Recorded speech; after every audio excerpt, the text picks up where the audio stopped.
பிசாசு ஒருவேளை சபையை முடக்கி விட்டோம் என்று பிசாசு நினைத்தாலும் அந்த பிசாசு கூட இயேசு பெரியவராக இருக்கு அப்படின்னாலே இன்றைக்கு தேவ பிள்ளைகள் வீடுகளையே சபையாக மாற்றிக்கொண்டு வீடுகளிலே கர்த்தர் ஆராய்ந்து கொண்டிருக்கிற அப்படின்னாலே பிசாசானவன் வெட்கப்பட்டு போய் கொண்டிருக்கிறான். அல்லேலூயா, அல்லேலூயா.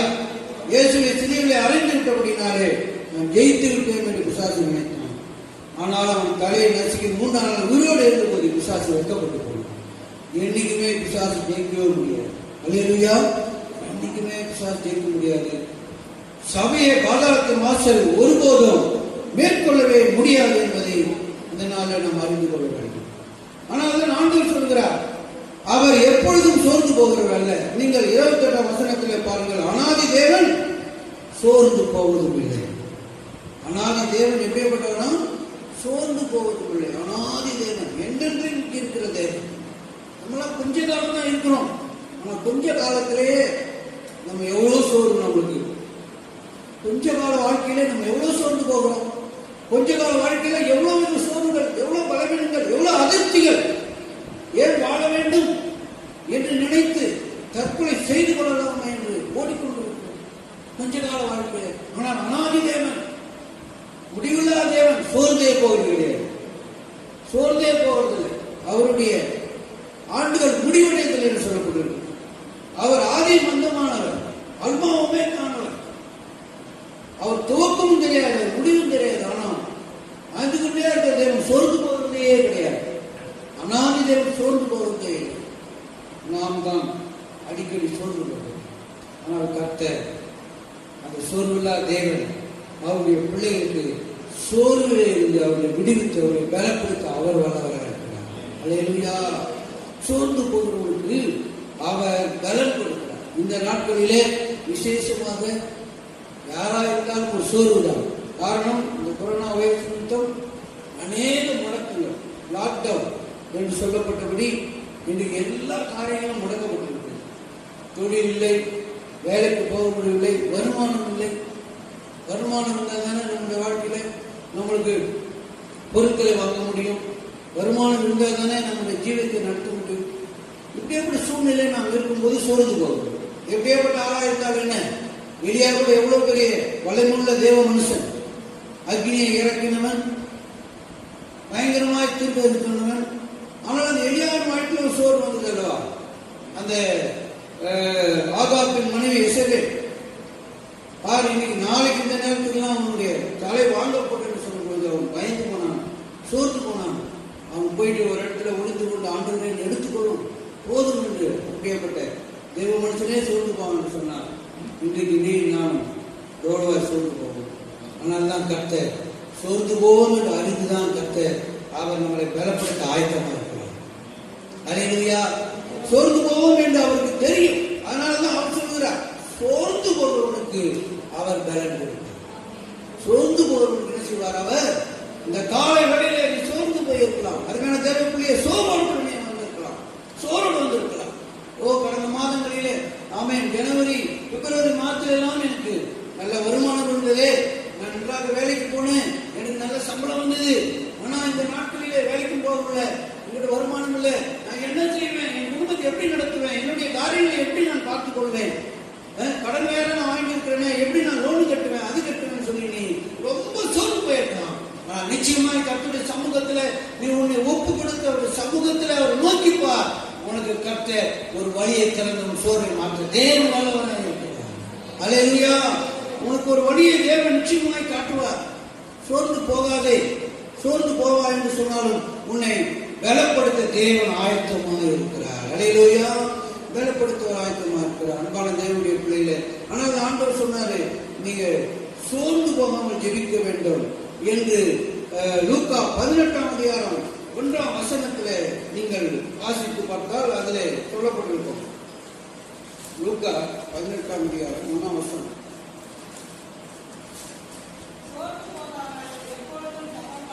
சோர்ந்து போகாமல் எப்பொழுதும் நீங்க என்ன செய்ய வேண்டுமா? ஜெபம் பண்ண வேண்டும் என்பதை குறித்து ஒரு ஓமையை அவர் சொன்னார் பாருங்க. சோர்ந்து போகாமல் எப்பொழுது என்ன செய்ய வேண்டுமா? நம்ம ஜெபம் பண்ண வேண்டும்.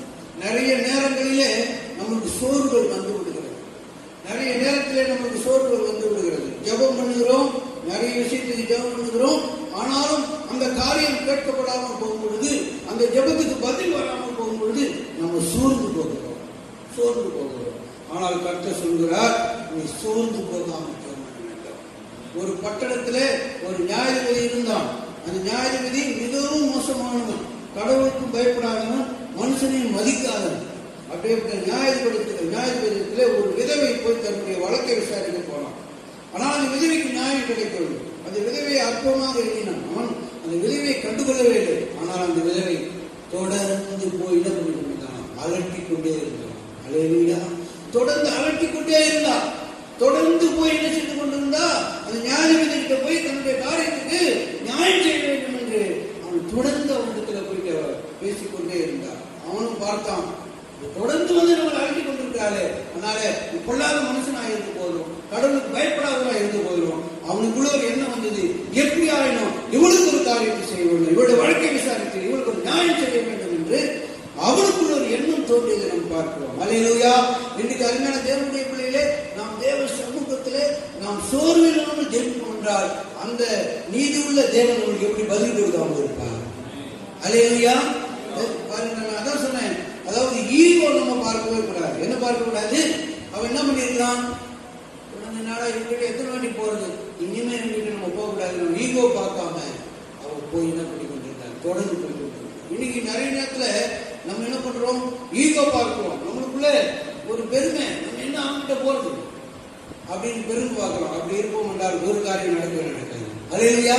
நம்மளை தாழ்த்தி ஈகோ பார்க்காம நாம போய், ஒரு சில பேர் சொல்லுவாங்க இல்லையா, நான் இந்த காரியத்தை சாதிக்கிறதுக்கு நான் நடையா நடந்தேன், அந்த காரியத்தை சாதிக்கும். நம்ம 2-3 தடவை போவோம், அப்புறம் என்ன பண்றான், அவன் மதிக்கவே மாட்டேங்கிறான். ஏன் அவனுக்கு போறோம்? அப்படி அல்ல, நம்மளுக்கு காரியம் ஆக வேண்டும் என்றால் நம்மளை தான் தாழ்த்த வேண்டும். அல்லேலூயா. நம்மளை தான் தாழ்த்த வேண்டும். அந்த கானானிய ஸ்திரீ குறித்து நம்ம வேதத்துல வாசிக்கிறோம். அந்த கானானிய ஸ்திரீ தன்னுடைய மகள் பிசாசினாலே கொடிய வேதனைப்படும் பொழுது இயேசுவிடத்துல வந்து மகளுக்காக வேண்டிக் கொள்கிறார். ஆனால் இயேசுவோ அவளை அலட்சியமாக நடத்தினார். என்ன சொன்னாரு, நான் உனக்காக வரல, நான் இஸ்ரவேல் ஜனங்களுக்காக தான் வந்தேன், உனக்கு நன்மை செய்ய மாட்டேன்னு சொல்லும்போது அவர் தொடர்ந்து என்ன பண்றார், உடனே என்ன பண்றாரு, வாங்க அவர் ஒன்றும் கேட்கவே மாட்டார், சரி அப்படின்ட்டு அவர் பிள்ளைகிட்டு போறார். அவர் தொடர்ந்து என்ன செய்யறார், தாழ்த்தி கொண்டே இருக்கிறார். அல்லேலூயா. அப்பதான் காரியம் நடக்கும். சோர்ந்து போகாமல் அவர் என்ன பண்ற, ஆண்டவரோடு தொடர்ந்து போராடி கொண்டே இருக்கிறார். அடுத்து கூட அவனை சொல்றாரு, நாய்க்குட்டிகள் கொடுக்கிறது நல்லதல்ல. அப்ப கேட்டு அப்ப கூட விடல, தொடர்ந்து போராடுறான். இன்னைக்கு நம்மளாம் அப்படி போராடுறதே கிடையாது. இப்படி போராடுறதே கிடையாது. ஒரு ஜெபம் ராத்திரி அவசரமா ஜெபத்தை பண்ணிட்டு இந்த பதில் கொடுத்தாரு ஆண்டவர் அப்படின்னு சொல்லிட்டு போயிட்டே இருக்கோம். நம்மளுக்கு கடைசி வரைக்கும் நன்மை நடக்கவே நடக்காது. நம்மளுக்கு தேவைன்னா நம்ம தாங்க போய் நம்ம எட்டி உழைச்சாலும் அவர் பாதத்தை பிடிக்கிறது, அப்பதான் காரியம் சாதிக்கும். அல்லேலூயா. அவர் எட்டியே உழைச்சாலும், உன் ஜெபத்துல பதில் எட்டு உழைச்சி தரலாம், அவர்கிட்ட போய் விழுந்து ஈகோ பார்க்காம தாழ்த்தி நின்னதான் உனக்கு அற்புதத்தை செய்வார். அல்லேலூயா. சோர்ந்து போகாம இருக்கணும். சோர்ந்து போய் வந்திருக்க வேண்டாம், கொஞ்சம் ஜெபம் நடக்கலன்னு சோர்ந்து போறேன் இல்ல. அதான் சொல்லப்படுது சங்கீதம் 123:2 இல்லையா, வேலைக்காரனுடைய கண்கள் எஜமானை நோக்கி பார்க்கிறது போல, வேலைக்காரின் கண்கள் எஜமானை நோக்கி பார்க்கிறது போல, தேவனாய் கர்த்தர் இரக்கம் செய்கிற வரைக்கும் நம்முடைய கண்கள் அவரையே இருக்கும். அல்லேலூயா. அவர் இரக்கம் செய்கிற வரைக்கும் அவரை நோக்கி பார்த்து கொண்டிருப்பார் சொன்னார், நிச்சயம் அவர் இறங்காமல் இருக்கவே மாட்டார். அல்லேலூயா. சோர்ந்து போகாம என்ன செய்யணும், நீங்க ஜெபம் பண்ண. சோர்ந்து போனார்கள் சீசர்கள், சோர்ந்து போனார்கள். மத்தேயு 26:41-45 பார்த்தீங்கன்னா சீசர்கள் சோர்ந்து போகிறார்கள். அந்த கடைசி நாட்கள்ல இயேசு கிறிஸ்து என்ன செய்கிறார், ஜெபம் பண்ணி கொண்டிருக்கிறார். அவருக்கு வரக்கூடிய இந்த பாடுகள், இந்த சிலுவை பாடுகளை அவர் அதிகமாக அறிந்தவராக, அந்த சிலுவை பாடுகளை அதிகமாக உணர்ந்தவராக முன்பு போய் கெச்சமனே தோட்டத்தில் ஜெபிக்கிறார். ஜெபித்துக் கொண்டிருக்கும் போது சிலுவையெல்லாம் தூக்கி கொண்டிருக்கிறார். அப்ப ஆண்டவர் சொல்றார், மாம்சம் பலவீனமானதுதான், மாம்சம் சோர்வானதுதான், ஆனாலும் அந்த மாம்சத்தை இழப்புவதால நீங்க ஜெபம் பண்ணதான் உங்களுக்கு தேவன் அற்புதங்களை செய்வார். அல்லேலூயா. நிறைய நேரத்தில் மாம்சத்துல நமக்கு சோர்வு உண்டாகும் போது நம்ம ஜெபிக்காம போகிறோம். ஆனால் தேவ சமூகத்தில் ஒப்பு கொடுங்க, கர்த்தாவே, எனக்கு அதிகாலையில் ஜெபிக்க முடியல, என் மாம்சம் ரொம்ப பலவீனமா இருக்கிறது, என் மாம்சம் ரொம்ப சோர்வடைந்து போயிருக்குதுப்பா, அதிகாலையில் ஜெபிக்கணும்னு நினைக்கிறேன், என்னால ஜெபிக்க முடியல, அதிகாலை எழுந்துக்கணும்னு நினைக்கிறேன், என்னால முடிய மாட்டேங்குது அப்படின்னு சொல்லி ஆண்டவர்கிட்ட போய் எனக்கு பலன் தாங்க ஆண்டவரே, என் சரீரத்துக்கு பலன் தாங்க, மாம்சத்துக்கு பலன் தாங்கன்னு சொல்லி நீங்க ஆண்டவர் சொல்லி ஜெபித்து பாருங்க. கர்த்தர் உங்களுக்கு பலனை கொடுப்பார். நீங்க அதிகாலையிலே அதிக புத்துணர்ச்சியோடு எழுந்து தேவனை ஆரம்பிப்பீங்க. அல்லேலூயா, அல்லேலூயா, அல்லேலூயா. மாம்சம் பலவீனமானது, சரீரம் பலவீனமானது அப்படின்னு சாக்கு போக்கு சொல்லிக்கிட்டே நீங்க இருந்தீங்கன்னா உங்களுக்கு உதவி கிடைக்கும். என்றால் கர்த்தர் சோர்ந்து போறவங்களுக்கு பலன் கொடுக்க ஆயத்தமா இருக்கிறார். சோர்ந்து போயிருக்கிற நீங்க உன் சோர்வையே பேசிக்கொண்டு தேவ சமூகத்தில் நன்மை இழந்துடாது. உன் சோர்வை மாற்ற, சோர்விலிருந்து தூக்கி எடுக்க தேவன் வல்லவராக இருக்கும் பொழுது உன் சோர்வை அவரிடத்தில் சொல்லு. அல்லேலூயா. உன் சோர்வை அவரிடத்தில் சொல்லு. உன் சோர்வை அவரிடத்தில் ஒப்பு கொடுத்து எனக்கு பலனை தாங்கங்கள், பலனை தாங்கங்கள். 4 மணிக்கு இல்ல, 2 மணிக்கு அதிகாலை எழுந்து ஜெபிக்க உங்களுக்கு தேவன் கிருபை கொடுப்பார். அல்லேலூயா. அதிகாலை 2 மணிக்கு எழுந்து ஜெபிக்க உங்களுக்கு தேவன் பலனை கொடுப்பார். நீங்க அதிகாலை எழுந்திருக்க முடியாத அருமை சகோதரன் சகோதரியே, தேவன் உங்களுக்கு பலனை கொடுப்பார். பலனை கொடுப்பார். அதிகாரிலிருந்து ஜெபிக்க பலனை கொடுப்பார். அதிகாரிலிருந்து தேவனை துதிக்க பலனை தேவன் கொடுப்பார். அப்போது கொடுக்கிற பொழுது உன் வாழ்க்கையிலே உன் ஜெபத்துக்கெல்லாம் பதில் கிடைத்துக் கொண்டே இருக்க போகிறது. அல்லேலூயா, அல்லேலூயா. இரண்டாவதாக நம்ம பார்க்கிறோம், இரண்டாவது காரியம் நீதிமொழிகள் 24ஆம் அதிகாரம் 10ஆம் வசனத்தை நம்ம வாசிப்போம். நீதிமொழிகள் 24வது அதிகாரம் 10ஆம் வசனம்.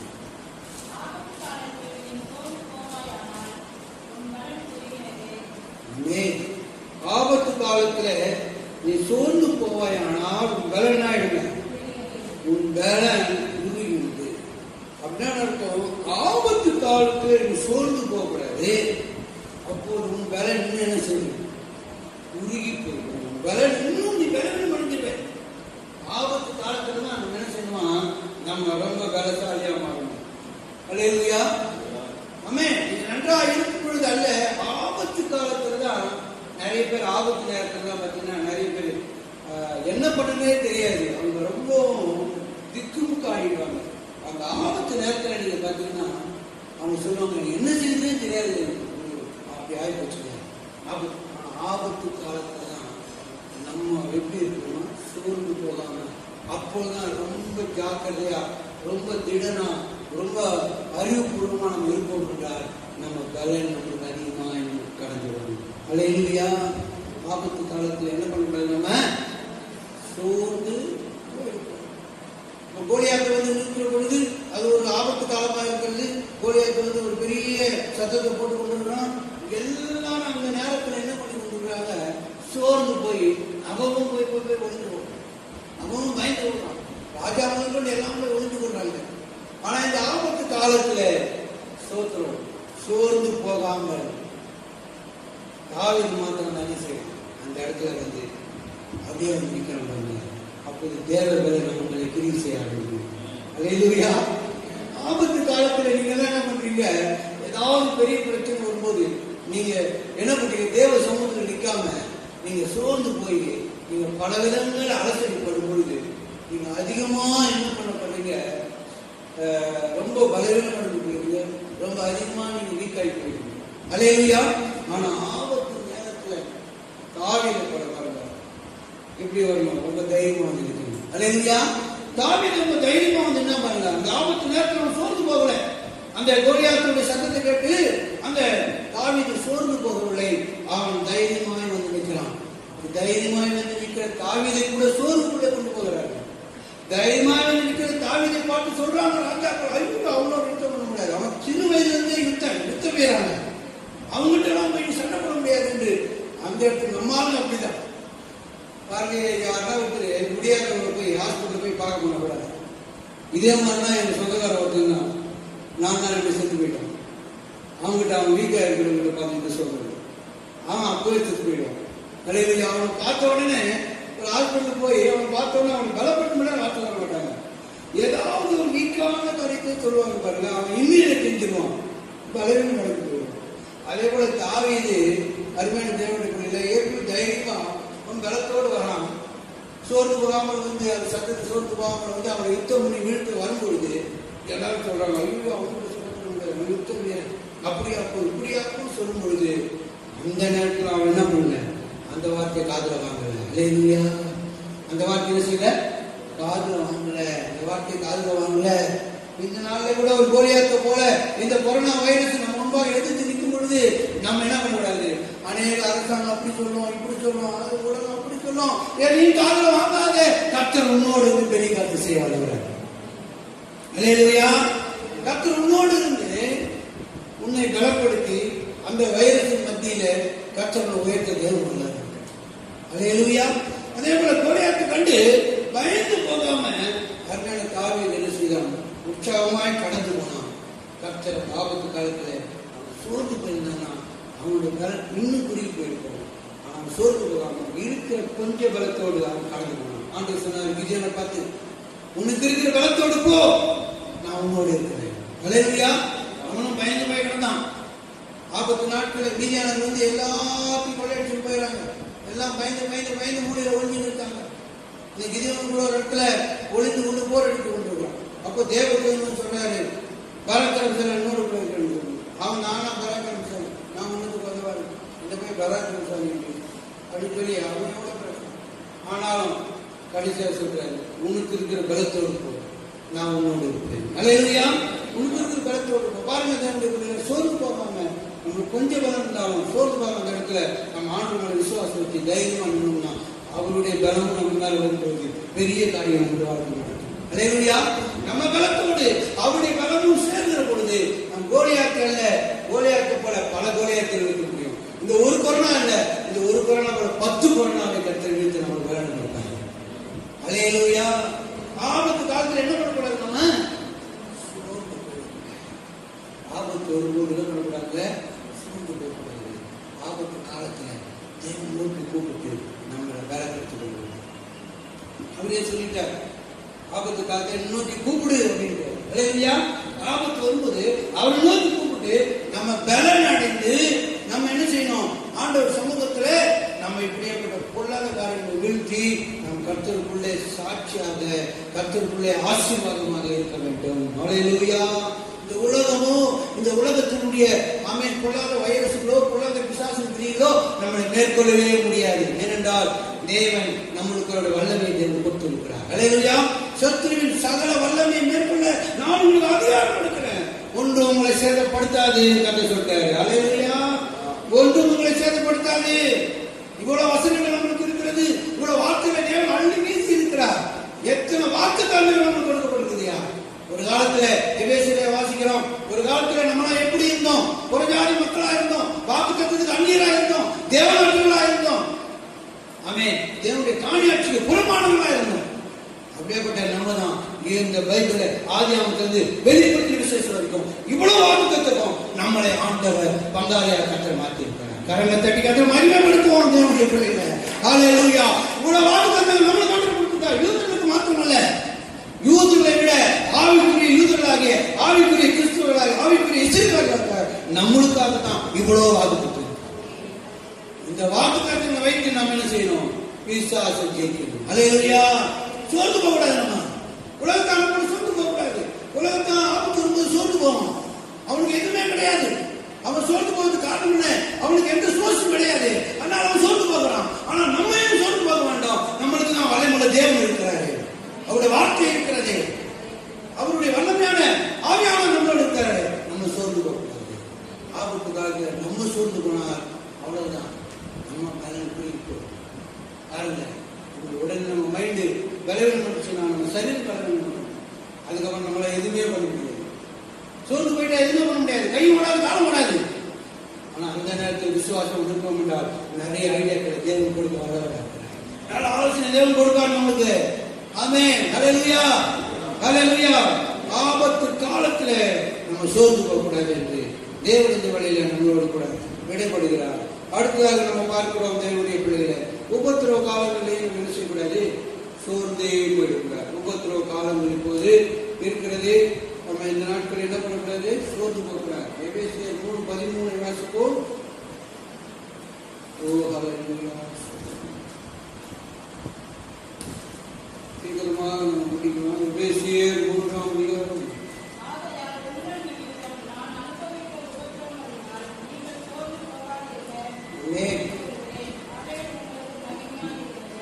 அல்லேலூயா. உங்கள் நிமித்தம் நான் அனுபவித்த உபத்திரவங்களால நீங்கள் சோர்ந்து போகாதிருக்க வேண்டிக் கொள்கிறேன். அவைகள் உங்களுக்கு மகிமையாக இருக்கிறது. அல்லேலூயா. உபத்திரவப்படும் பொழுது, உபத்திரவப்படும் போது நம்ம எல்லாம் செய்து விடுகிறோம், சோர்ந்து. உபத்திரவங்கள் நம்முடைய வாழ்க்கையில் சோர்வு கொடுக்க கூடாது. உபத்திரவங்கள் அதிக விசுவாசத்தை நம்ம கொடுக்க வேண்டும். அல்லேலூயா. ஏனென்றால் ஆண்டவர் நம்மளை அழைக்கும் போது எப்படிதான் அழைக்கிறார்? நம்மளை ஒவ்வொருவனையும் அழைக்கும் போது எப்படி அழைச்சாரு? உங்களவா உனக்கு கோட்டீஸ்வரன் ஆகிக்கிறேன், உன்னவா உனக்கு 1 கார் 10 கார் கொடுக்குறேன், உன்னவா அப்படி பண்றேன் இப்படி பண்றேன்னு அழைக்கல. அழைக்கும் போதே தேவன் எப்படி அழைத்தார் தெரியுமா? என்னை பின்பற்றுகிறவன் அவன் தன் சிலுவை எடுத்துக்கொண்டு என்னை பின்பற்றுகிறவன். அல்லேலூயா. கர்த்தரை அழைக்கும் போது அப்படிதான் அழைச்சிருக்காரு. அதான் உண்மையான காரியம். அது யாரும் எனக்கு சொல்லிக் கொடுக்கிறதே கிடையாது. நீ இயேசு வேண்ட வந்தா உனக்கு அது கிடைக்கும், இது கிடைக்கும், அப்படி கிடைக்கும் தான் சொல்றாங்க ஒழிய. ஆனா ஏசப்பா அழைக்கும் போது எல்லாரும் அழைக்கும் போது எப்படி அழைத்தார்? என்னை பின்பற்றுகிறவன் தன்னைத்தானே வெறுத்து தன் சிலுவை எடுத்துக்கொண்டு என்ன பண்ணுவேன்? என்ன? அல்லேலூயா. இப்ப இயேசு கிறிஸ்துவை நம்ம பின்பற்ற பிள்ளைகள் நம்மளுக்கு அநேக உபத்திரங்கள் இருந்தாலும் தேவன் அந்த உபத்திரத்துக்கு மத்தியில் சூழ்ந்து போகாமல் இருப்போம் என்றால் தேவன் நம்மளுக்கு ஜீவ கிரீடத்தை கொடுத்து ஆசீர்வதித்து வாழ்வார்கள். அல்லேலூயா. அல்லேலூயா. உபத்திரத்தின் மத்தியில சோர்ந்து போகாமல் வாழக்கூடிய பிள்ளைகள் தான் தேவ பிள்ளைகள்.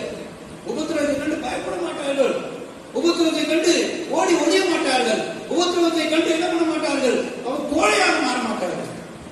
வேதத்தில் நம்முடைய சீசர்கள், அதாவது ஆண்டவராகிய இயேசுவின் சீடர்கள், அவர்கள் 12 பேர்லையும் 11 பேர் எப்படி மறிச்சாங்க? ரத்த சாட்சியாக மறித்தார்கள். ரத்த சாட்சியாக மறித்தார்கள். சாதாரண மரணம் அல்ல, சாதாரண மரணம் இல்லை அவங்களாம் பட்டது. நம்ம எல்லாம் உண்மையாவே நம்மளால ஏற்றுக்கொள்ள முடியாது. நம்மளாம் அது மரணத்தை நம்மளாம் வாழ்க்கையில அனுபவிக்கவும் மாட்டோம். மரணத்தெல்லாம் நம்ம சந்திக்கவே மாட்டோம். அவங்க எப்படிலாம் மறிச்சாங்க? தலைகீழ பேருக்கு சிலுவையில் அறையப்பட்டு மறிச்சாரு. அல்லேலூயா. அப்பொழுது கூட என்ன பண்ணலாம்? தலைகீழ இருக்கும்போது கூட பிரசனம் பண்ணலாம். தலைகீழ சிலுவையில் அறையப்படும் போது பிரசனம் பண்ணலாம். அந்த 10 என்கிறதான ஒரு பத்திரமே என்கிறதான ஒரு சின்ன அப்படி உயிரோடு போற வச்சான். அல்லேலூயா. இப்படி மரணங்கள் பயங்கரமான. ஆனால் அவங்க எதுக்குமே பயப்படுவாங்க. அல்லேலூயா. அந்த நேரத்தில் அவங்க பயப்படல. தேவனுடைய பிள்ளையில நம்ம இந்த உலகத்துல உபத்திரங்கள் வரும்போது நம்ம சோர்ந்து, இந்த சின்ன உபத்திரங்களே நம்ம நிறைய பேர் சோர்ந்து போயிடுறோம். இப்ப இருக்கக்கூடிய இந்த கொரோனா வைரஸுக்கு நிறைய பேர் சோர்ந்து போயிடுறாங்க. அல்லேலூயா. நிறைய கிறிஸ்தவர்கள் சோர்ந்து போயிடுறாங்க. சோர்ந்தே போகக்கூடாது. இப்பதான் நம்ம அதிக வல்லமையோடு எழுத வேண்டும். அல்லேலூயா. இப்பதான் அதிக பவரோடு எழுதணும், அதிக விசுவாசத்தோடு இப்பதான் எழும்பணும். இப்பதான் அதிகமான ஜபத்தை பண்ணணும். இப்பதான் அதிகமா என்ன செய்யணும்? தேவனை ஆராதிக்கணும். இப்பதான் எல்லாம் நல்லா இருக்கும்போது அல்ல, எல்லாம் நம்மளுக்கு வசதியா இருக்கும்போது அல்ல, எல்லா ஆசீர்வாதம் நம்ம நிறைவா இருக்கும்போது அல்ல. உபத்திரவங்கள் வரும்பொழுது நம்ம ஆண்டவரை பாடி ஆராதிக்க வேண்டும். அல்லேலூயா. உபத்திரவ காலத்துல என்ன செய்யக்கூடாதுன்னா நம்ம சோர்ந்து போயிடக்கூடாது. உபத்திரவ காலத்துல சோர்ந்து போயிடக்கூடாது. யோனா பார்க்கணும், வெயில் ஏறின உடனே என்னாச்சு தெரியுங்களா? அந்த ஒரு ஆமணக்கு செடி அது வருது. ஆமணக்கு செடி அவர் வந்த உடனே, அந்த ஆமணக்கு செடி அவர் வந்த உடனே அந்த மேல ரொம்ப சந்தோஷமா இருக்கும். வெயில் ஏறின பொழுது என்னாச்சு? அந்த ஆமணக்கு செடி காய்ந்து போச்சு. காய்ந்து போன உடனே அவங்களுக்கு அதிகமான உஷ்ணம் வர ஆரம்பிச்சது. உடனே ஆண்டு முருங்க வெயில் என்பது எதை காமிக்கிறது? உபத்திரத்தை காமிக்கிறது. அல்லேலூயா. அதிகமா அந்த ஆமணக்கு செடியின் நேரம் வந்து ஆசீர்வாதத்தை காமிச்சது. ரொம்ப இழப்பாடு, ரொம்ப கூட இருந்தாங்க. அப்போ ஒண்ணுமே பிரச்சனை இல்லை. அந்த வெயில் ஏறின பொழுது அவனுக்கு முருங்கூர் போட்டு. அல்லேலூயா. இன்னைக்கு நம்முடைய வாழ்க்கையில கூட சில வெயில் போல பிரச்சனைகள் நம்ம வாழ்க்கையில கடந்து வரும்போது நம்ம நினைச்சிருக்கோம், முருமுறுத்து. அல்லேலூயா. முருமுறுத்து விடுகிறோம், சோர்ந்து போய் விடுகிறோம். ஆனால் சோர்ந்து போகாமல் அதன் மத்தியிலே நம்ம கர்த்தரை நோக்கி பார்த்தா தேவன் நிச்சயமாய் நம்மளை கனப்படுத்த வல்லவராக இருக்கிறார். அல்லேலூயா. நாம் படுகிற ஒவ்வொரு உபத்திரவங்களும் தேவன் வீணாக்க விட மாட்டாங்க. நீங்க படுகிற ஒவ்வொரு உபத்திரவத்துக்கும் தேவன் பலன் அளிக்க தேவன் வல்லவராக இருக்கிறார். கர்த்தரை நம்பி அவர் நாமத்துக்குள்ள விசுவாசம் வச்சு நீங்க படுகிற அவஸ்தைகள், படுகிற வேதனைகள், படுகிற போராட்டங்கள், உபத்திரவங்கள் ஒன்றத்தையும் கர்த்தர் மாட்டாரு. எல்லாவற்றுக்கும் தேவன் பலன் அளிக்க வல்லவராக இருக்கிறார். அல்லேலூயா. உலகத்திலே ஒருவேளை ஆமென் சொல்றோம், ஏமாற்றங்களை அனுபவிக்கலாம். ஆனா கர்த்தருடைய பிள்ளைகளுக்கு கர்த்தர் ஒருபோதும் ஏமாற்றங்களை கர்த்தர் அனுமதிக்கவே விட மாட்டார். அல்லேலூயா, அல்லேலூயா. அதனால்தான் நீங்க பார்க்கும் போது 2 கொரிந்தியர் 4:16 கூட பாருங்க. 2 கொரிந்தியர் 4:16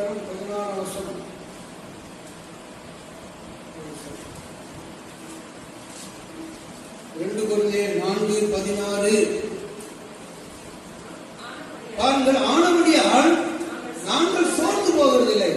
எங்கள் புறம்பான மனுஷனானது அழிந்தும் உள்ளான மனுஷனானது நாளுக்கு நாள் புதிதாக்கப்படுகிறது. இந்த இடத்துல அப்போஸ்தலனாகிய பவுல் சொல்லும் பொழுது நாங்க சோர்ந்து போவதில்லை, நாங்க சோர்ந்து போவது கிடையாது.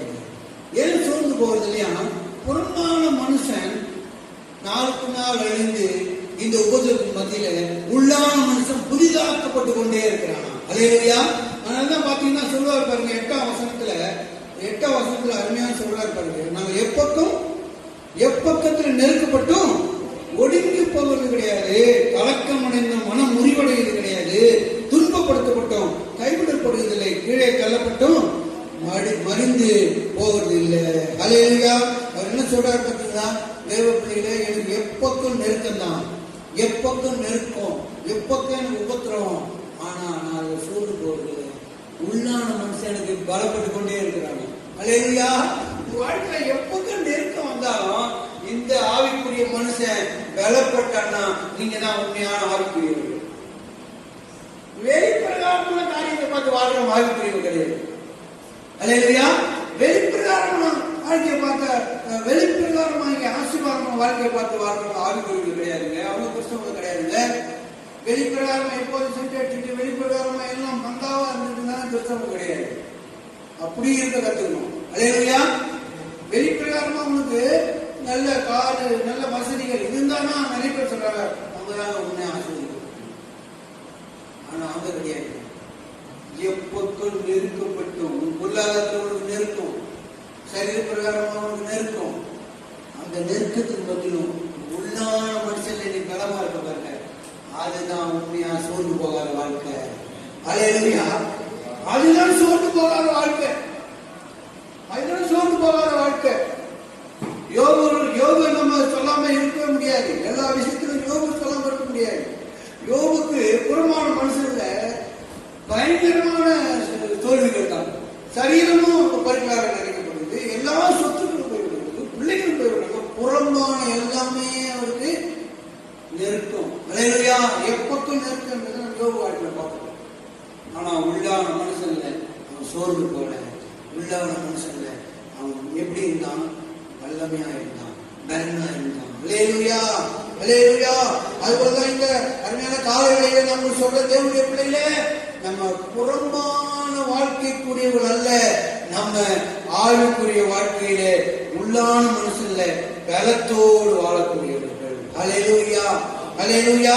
அதான் இந்த இடத்துல நீங்க பாத்தீங்கன்னா அவர் சொல்றாரு, எப்பக்கம் நெருக்கப்பட்ட ஒடிக்க போறது இல்லை, கலக்கம் அடைந்து என்ன பண்றது கிடையாது, ஆனா முடிவடையது கிடையாது.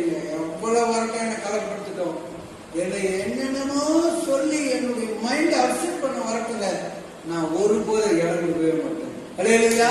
என்ன பிசாசு வந்து கூட சொல்லுவாங்க பாத்து பத்தியா, அவ்வளவுதான் முடியும், இவ்வளவு முடிஞ்சது வாழ்க்கை, இதோட லாக்டவுன் பத்தியா இது இது வந்துச்சு, அவ்வளவுதான், நீங்க எழுத மாட்டேன், இனிமே எழுத முடியாது, தொழில் அவ்வளவுதான், வேலை அவ்வளவுதான், அப்படி இப்படின்னு வந்து எவ்வளவு சொல்லுவோம் பிசாசு.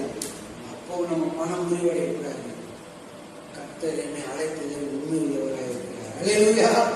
அவர் என்னை குறித்து ஒரு நோக்கத்தை வைத்திருக்கிறார். என்னே அவருக்கு ஒரு நோக்கம் இருக்கிறது. என்னை ரட்சித்த தேவன் என்னை மன்னபரிந்து நடத்த வல்லவராக இருக்கிறார். அல்லேலூயா. நீங்க மனம் முடிவடையக்கூடாது. நீங்க உடனே மனம் முடிவடைஞ்சிட்டீங்கன்னா அடுத்தது உங்க வாழ்க்கையில உள்ளான மனுஷன் சோர்ந்து போவான். உள்ளான மனுஷன் சோர்ந்து போனான்னா அப்புறம் பிசாசுக்கு ஈஸியா இடம் கொடுக்க ஆரம்பிச்சிருவீங்க. அப்புறம் ஆவிக்குரிய வாழ்க்கை இருளாகி போயிடும். அதோட கர்த்தரை விட்டு தூரம் போயிடுவீங்க. அதுக்கப்புறம் உங்க வாழ்க்கை இன்னும் ஆகும், நரகத்தின் பாதையெல்லாம் ஓடிக்கணும். அல்லேலூயா, அல்லேலூயா. அதனால துன்பப்படுத்தப்பட்டோம் கைவிடப்படுகிறது கிடையாது. பாருங்க, துன்பப்படுத்தப்பட்டோம் என்ன பண்ணப்படுறது, கைவிடப்படுகிறது இல்லை. எவ்வளவு துன்பம் வந்தாலும் நீங்க கைவிடப்பட்டு போக மாட்டீங்க. அதனால சோர்ந்து போகாம நம்ம கர்த்தரை நோக்கி பாருங்க. எவ்வளவு துன்பம் வந்தாலும் கர்த்தர் என்ன பண்ண மாட்டாரு, கைவிட மாட்டாங்க.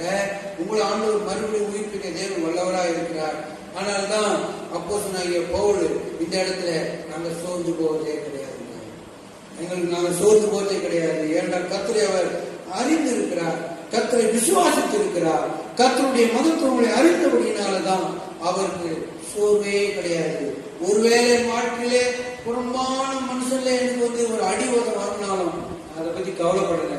அதனால நான் சோர்ந்து போக மாட்டேன். ஏன்றால் உள்ளான மனுஷன்ல நான் ரொம்ப பலசாலியா இருக்கிறேன். அல்லேலூயா. உள்ளுக்குள்ள ஆவிக்குரிய மனுஷன்ல நான் ரொம்ப பலசாலியா இருக்கிறேன். நான் ஒரு பெரிய என்ன சொல்றது, ஒரு ஆஸ்வசன போல நான் இருக்கிறேன் ஆவிக்குரிய வாழ்க்கையில. என் புறமான மனுஷன் ஒரு வேலை பார்ப்பதற்கு பலவீனம் மனிதர் போல இருக்கும். புறமான மனுஷன் உங்களுக்கு எல்லாமே ஒரு பலவீனமா இருக்கலாம். புறமான மனுஷன் பொருளாதாரத்தில் நீங்க பலவீனமா இருக்கலாம், சரீர பலவீனமா கூட நீங்க ஒரு பலவீனமா இருக்கலாங்க. ஆனா உள்ளான மனுஷன்ல நீங்க எப்படி இருக்கிறீங்களோ அதுதான் உண்மையான ஆவிக்குரிய வாழ்க்கை. அதுதான் உனக்கும் தேவனுக்கும் இருக்கக்கூடிய ஐக்கியத்தையே கொண்டு வருகிறது. அல்லேலூயா. உள்ளான மனுஷன்ல நீங்க வல்லமையா இருந்தாதான் தேவனோடு கூட உங்க ஐக்கியம் சரியா இருக்கு. உள்ளான மனுஷன்ல நீங்க செத்து போயிட்டீங்கன்னு வச்சுக்கீங்க, புறம்பா மட்டும் நல்லா இருக்கிறீங்க, புறம்பா மட்டும் ரொம்ப வசதியா இருக்கிறீங்க, புறம்பா பார்த்தா உங்களை பார்த்தா உண்மையாவே எப்போதும் ஆச்சரியப்பட்ட மனுஷன் போல இருக்கு அப்படின்னு சொல்லக்கூடிய அளவுக்கு இருக்குங்க. ஆனா ஒரு பிரயோஜனம் கிடையாது. அல்லேலூயா. ஒரு பிரயோஜனம் கிடையாது. உள்ளான மனுஷன்ல கர்த்தர் உங்களை பலப்படுத்தி உங்களை ஆசீர்வதிக்க வல்லவராக இருக்கிறார். அல்லேலூயா. ஆனால்தான் லூக்கா 8:13 கூட அருமையா சொல்லப்பட்டிருக்கிறது. ஒரு தெரிந்த வசனம் தான் லூக்கா 8:13.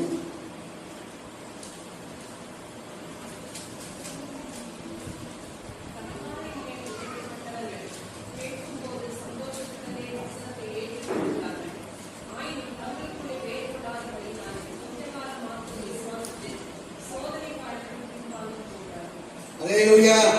என்ன சொல்றேன்னா, கற்பாரின் மேலே விதைக்கப்பட்டவர்கள் கேட்கும்போது சந்தோஷத்தின் வசனத்தை என்ன பண்றாங்கன்னா ஏற்றுக்கொள்ளுகிறார்கள். ஆயினும் தங்களுக்குள்ளே வேறுபடாதபடினாலே கொஞ்ச காலம் மாத்திரம் அவங்க என்ன பண்றாங்க, விசுவாசித்து இருக்கிறாங்க. இந்த இடத்துல உங்களுக்கு தெரியும், இந்த விதை விதைக்கிற காரியங்கள், வழி அருகே விதைக்கப்பட்ட விதை, அப்புறம் முட்செடியிலே விதைக்கப்பட்ட விதை, இப்படியாக கற்பாரின் மேலே விதைக்கப்பட்ட விதை என்று சொல்லப்பட்டிருக்கிறது. இந்த 3 பகுதியில் விதைக்கப்பட்ட விதை அது பலன் போடாமல் போனது. ஏனென்றால் ஆபத்து வரும்போது, சோதனைகள் வரும்போது, இச்சைகள் வரும்போது, உலக பிரகாரமான பிரச்சனைகள் வரும்போது இதெல்லாம் பலன் போடாமல் போனது. ஆனால் நல்ல நிலத்திலே விதைக்கப்பட்ட விதை, அது நல்ல நிலம் எப்படியாக விதைக்கப்பட்டது தெரியுமா? எப்படி நல்ல நிலமா அது மாற்றி தெரியுமா? அந்த நிலத்தை உழுது உடைச்சு, அதுல கல்லெல்லாம் உடைச்சு அந்த நிலத்தை பண்படுத்தி அந்த நிலத்தில இருக்கக்கூடிய விதை அது அதிக ஆசீர்வாதத்தை கொடுத்தது. அல்லேலூயா. அதிக ஆசீர்வாதத்தை கொடுத்தது. இன்றைக்கு உங்க வாழ்க்கை மேலோட்டமா இருக்கும் என்றால் உபத்திரவத்தெல்லாம் சந்திக்காம, உபத்திரவத்தை பார்த்துட்டு நீங்க போல விலகி வந்தீங்கன்னா நல்ல நிலமா இருக்கவே மாட்டீங்க. அது மேலோட்டமான நிலமா தான். அல்லேலூயா. அல்லேலூயா. ஆனா இந்த நல்ல நிலம் எப்படிப்பட்டது? அதிக சோதனைக்குள்ளே கடந்து போனது, அதிக வேதனைக்குள்ளே கடந்து போனது. இந்த நல்ல நிலம் அதிகமாக உழப்பட்டது. அதை உழுது அந்த நிலத்தை பண்படுத்தின நிலம். அதனாலதான் அந்த நிலத்துல அதிகமான பலன் கிடைத்தது. அல்லேலூயா. அதனால ஆண்டவர் சொல்றாரு, உபத்திரவப்படுவது நல்லது. அதனால பிரமாணங்களை அல்லேலூயா உபத்திரவப்படுவது நல்லது. தேவனுடைய பிள்ளைகளே, உபத்திரவப்படும்போது தான் நம்ம ஒவ்வொருவரும் பக்குவப்படுகிறோம். உபத்திரவப்படும்போது தான் நம்ம ஒவ்வொருவரும் பலன் கொடுக்கிறவர்களாய் மாறுகிறோம். உபத்திரவம் இல்லாத கிறிஸ்துவ வாழ்க்கை இருக்கிறதே, மேலோட்டமான கிறிஸ்துவ வாழ்க்கை இருக்கிறதே, அது ரொம்ப நாள் போவாது. கொஞ்ச நாள்ல அது ஓடி போயிடும். இப்படிப்பட்ட உபத்திரவங்கள் வரும்போதெல்லாம் பின்மாற்றமாக ஓடி போயிடும். அல்லேலூயா. இந்த நாள் பரவாயில்லை, இன்னும் வரப்போகிற காலங்கள், இன்னும் அந்திகிச்சு காலத்தை பற்றி ஆண்டவர் சொல்றாரு. அது போல உபத்திரவம் இதுவரைக்கும் வந்தது இல்லை, வரப்போறதும் இல்லை.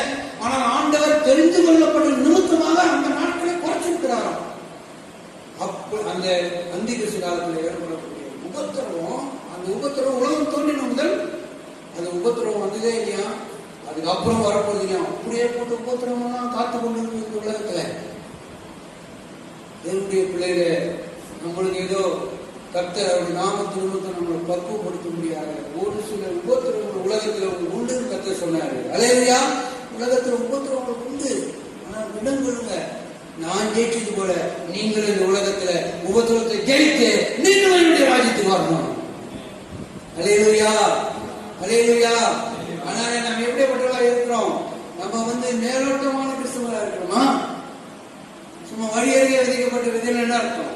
மேலோட்டமா போட்டு அந்த விதை ஒண்ணுத்துக்கு பிறகு மேலோட்டமான கிறிஸ்தவங்க. ஏதோ வரோம் போறோம், வசனத்தை கேட்கிறோம், ஓடுறோம். அந்த வசனம் கூட சர்ச்சை விட்டு வெளியே போனோம்னா அந்த வசனம் தான் ஓடி போயிடுது. வசனமா இல்லை. இப்படி அல்ல தேவனுடைய பிள்ளைகளை. ஆழமான நம்முடைய வாழ்க்கையில எவ்வளவு உபத்திரம் வந்தாலும், எவ்வளவு போராட்டம் வந்தாலும் அதை சகிச்சு கர்த்தருக்கென்று நாம் இந்த நாளில் ஜீவிக்க முடியாத நம்மளை அர்ப்பணிப்போம் என்றால் நிச்சயம் நம்மளுக்கு கர்த்தர் ஆசீர்வாதத்தை வளர்கிறார். உபத்திரவப்பட்டாலே பக்குவம் அடைஞ்சுக்கிட்டு, உபத்திரவப்பட்டாலே நம்மளுடைய வாழ்க்கை கர்த்தர் நேராக பலப்பட்டு கொண்டே இருக்கும். உபத்திரவம் இல்லாம ஒண்ணு வராது. அதான் உலகத்திலே சொல்றாங்க இல்லையா, வேதனை வலி இருந்தால்தான் ஆசீர்வாதமே வரணும். இல்லையா? ஒரு குழந்தை பெற்றெடுக்கிறவங்க கூட வேதனை இல்லாம குழந்தையை பெற்றெடுக்க முடியாது. ஆனா இந்த காலத்துல தேவனுடைய பிள்ளைகள வேதனை இந்த தங்கச்சி மகள் கூட குழந்தை பெரும்படியாக ஹாஸ்பிட்டல கொண்டு போனார். ஆனா அவங்க சொன்னாங்க, நாங்க உங்களுக்கு டைம் கொடுக்குறோமா, நீங்க நார்மல் டெலிவரி பண்ண அந்த ஊர்ல சொல்லி என்ன, ஆனா வலி தாங்க முடியல என்று ஆபரேஷன் பண்ணீங்க. அதே கொஞ்சம் வலியை தாண்டி அந்த குழந்தையை பெற்றெடுக்க முடியல. அது இல்லையா? நான் அதை கூட யோசிச்சேன் காலையில. இதுவரைக்கும் மிருகங்கள் ஆடு மாடு இது வரைக்கும் ஆபரேஷன் பண்ணிக்கல.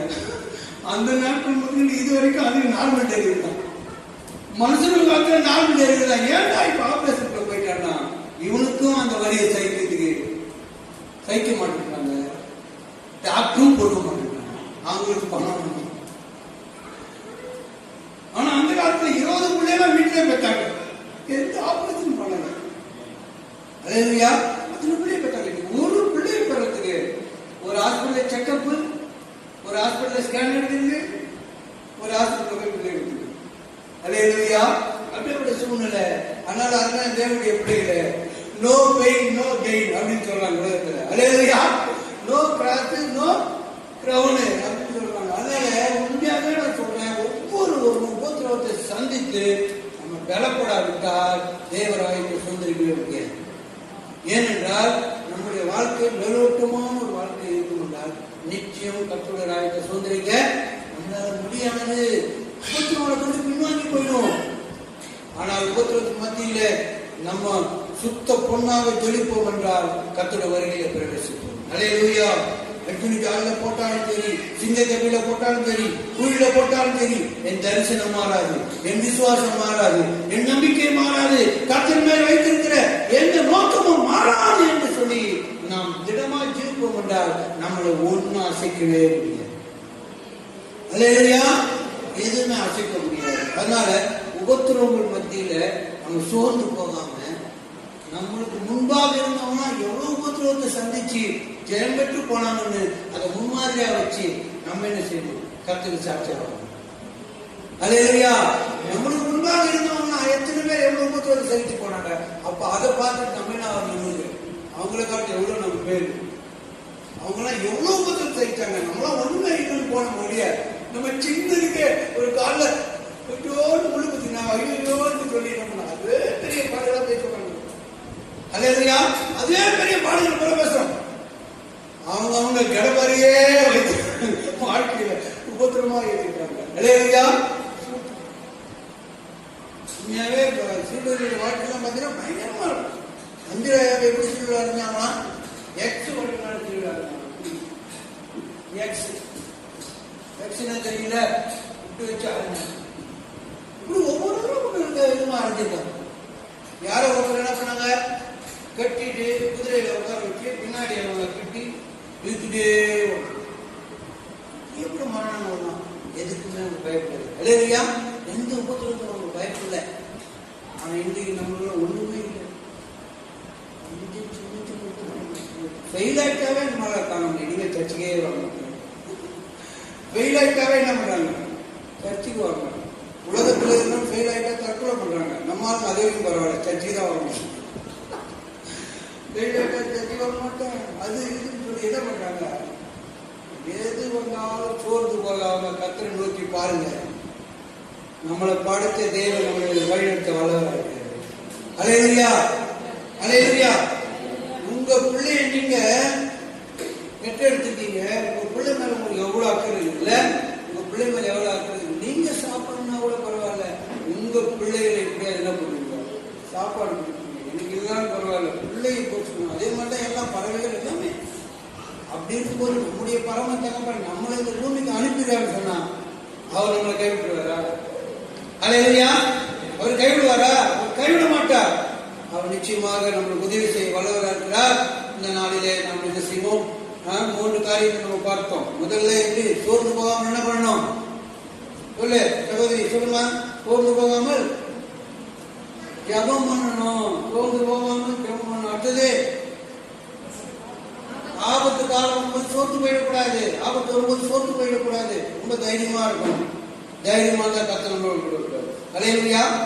ஆமா, கோடைக்கு தேவன் உதவி செய்ய மாட்டார். பயந்து ஓடுறவங்க அல்ல, தைரியமா காவில போல வந்து நிக்கணும் கோலியாத்தை பார்த்து. அப்ப கர்த்தர் உதவி செய்வார். அல்லேலூயா. 3வது இடத்துல உபத்திரவம். வாழ்க்கையில உபத்திரவம், பர்சிக்யூஷன் எல்லாம் வரும்போது தைரியமா நிக்கணும். அல்லேலூயா. ஆமென். சோத்திரம். புறவுமது காட்டி ஓடக்கூடாது. என்ன பண்ணணும்? கர்த்தருக்காக நெஞ்ச நிமிர்த்தி கர்த்தருக்காக உபத்திரவத்தை சந்திக்க ஆயத்தமா இருக்க வேண்டும். அல்லேலூயா, அல்லேலூயா, அல்லேலூயா. சொல்லுங்க. ஒரு ஸ்தேவான் எப்படி ஒரு முதலா ரத்தசாட்சியா மறிச்சது ஸ்தேவான். ஆண்டவர் ரத்தசாட்சி சொல்றது ஸ்தேவான். சேவானை எப்படி தெரியுமா? அவன் ஆண்டவருக்காக என்ன பண்ணான்? தைரியமா வசனத்தை சொன்னான். ஆண்டவருக்கு தைரியமா சொன்னான். வேத பார்வை பரிசெல்லாம் என்ன பண்றாங்க? விரோதமா எழுப்பி நம்ம சொல்ல போதுல அவன் இன்னும் அதிகமா வசனத்தை சொன்னான். உடனே கல்ல கடிச்சு அவன் கல்ல எரிச்சு என்ன பண்ணான்? எடுத்து கல்லெடுத்து அடிக்க ஆரம்பிச்சு.